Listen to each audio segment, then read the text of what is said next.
Okay, day four, meal two. I'm doing pretty good here. I'm in my little resource area. I set up a place in the kitchen where I have all of my spices, some dry goods that I use. This is my little collection of nuts. So macadamia nuts, which we haven't talked about yet, are one of the best sources of fat. Pecans, pepitos, almonds. Got some pecans. I already mentioned that.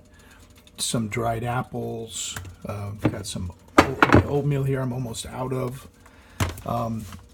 Okay, we're about ready to make something that I make maybe 2 or 3 times a week, and then I form my meals out of it. I'm going to start with a little bit of just a tiny bit of Pam. So instead of using an oil, and the foundation of this really begins kind of with what I didn't eat before. So there's my leftover salad that I haven't eaten yet. So it goes right in. And then after that, I'm putting my mushrooms in. I have some shiitake mushrooms. I like to make mushrooms part of the plan because they're notoriously terrific at helping with inflammation, and they're great for our immune system. Okay. I've got some over here. I'm just buying stuff already cut up at Whole Foods just to make my life a little easier because I'm super duper busy. I use my microwave as a little staging area. So here I've got some onions, peppers, broccoli, a couple different colors. It's good to have a variety of color in the equation. And then the basis of this now is a mixed green that involves collard greens, kale, spinach, arugula. I'm putting the whole bag in. And it's going to look super ginormous. I like cooking in this electric skillet because I can mound it up like that. So when you eat this way, you're going to eat a lot of greens. Right? Also, I'm liking watercress a lot. Lots of nutrients. This is like a super duper vegetable. So here comes my watercress. Okay, watercress. Hey, how you doing there? Good? Okay. Watercress. Here it comes. Okay, it's going to be a giant pile. Will it all fit? It's kind of fun eating like this because you can make a huge pile like that and see if how that's going to work. Okay, I have more crimini, baby bell crimini mushrooms, different varieties. So you're seeing kind of, this forms the basis of the biodiversity. I like eating raw, uncooked food, but I also like to have cooked as well. So here's a big thing. Now here's my secret little ingredient. I made it right here. Okay, oh, that's, look, that's rasa.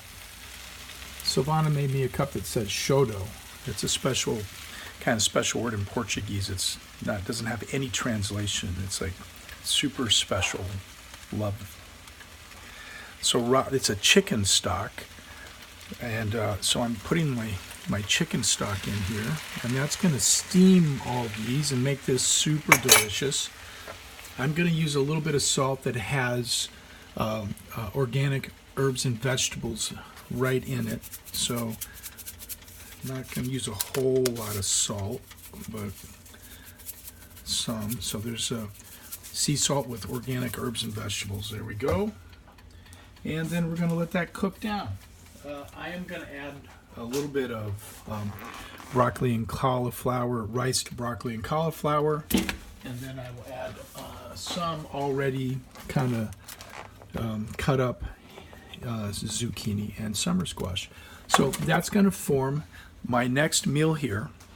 I'm going to have imagine it's like two big handfuls of this. Of course, it's going to be hot. I'm not going to pick it up with my hands. I'm going to scoop it out. Basically, I'm going to use the same bowl I used before. I'll rinse it out. And then that's going to be mounded up with what it is I'm going to have, and then I'm going to have a really good protein source. For my second meal today, I think what I may do is make a piece of salmon. So salmon is a terrific source of protein because the omega fatty oils in there. So we need these omegas. They're very, very important for the functioning of our body.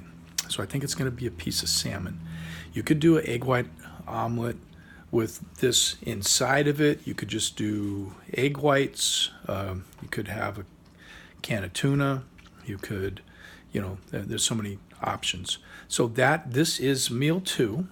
And I'm also, while I'm cooking, I'm working with my intention, remembering that I'm in a kind of a flow of feeling really, really good because I'm deciding to feel really good. I'm deciding to feel really balanced. Okay, I'm a little tired today. I've noticed that because I worked all weekend long, and I have a lot of creative projects, and my mind wants to work on all these things all the time.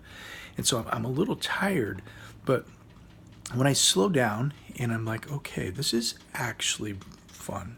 I'm deciding for this to be fun. That thought starts to resonate, this very satisfying, happy feeling. That thought has energy. Every thought we choose has energy. So we're using food. I'm utilizing food as really the joyous vehicle of giving my body this amazing biodiversity so that my body can do what it already knows how to do. And yes, I'm using food as my medicine. But I'm transforming that idea as we go along here. I'm in the flow of really enjoying food, supporting my feeling of abundance and health and well-being. And so I'm transforming my intention as I go. So the food itself is important, but what we bring to it with our thinking as we are cooking and as we are approaching our meal, as we begin to eat, as we are chewing our food, where we bring our mind is going to be where we bring our mind. Why not bring our mind to the most positive possible place we can? Why not? We can do it. We have the choice. We can put our minds anywhere we want. That's a beautiful thing. We live in a universe where we can put our mind anywhere we want. Join me in this. Okay, put your mind like right, the happiest, most satisfying thought or memory or experience. Make this that experience instead of like in the past or this way back there. Or, I'll be so happy later when my A1C is below 6. Okay, no, let's just be happy right now. You know why? Because we can. All right, let's do it.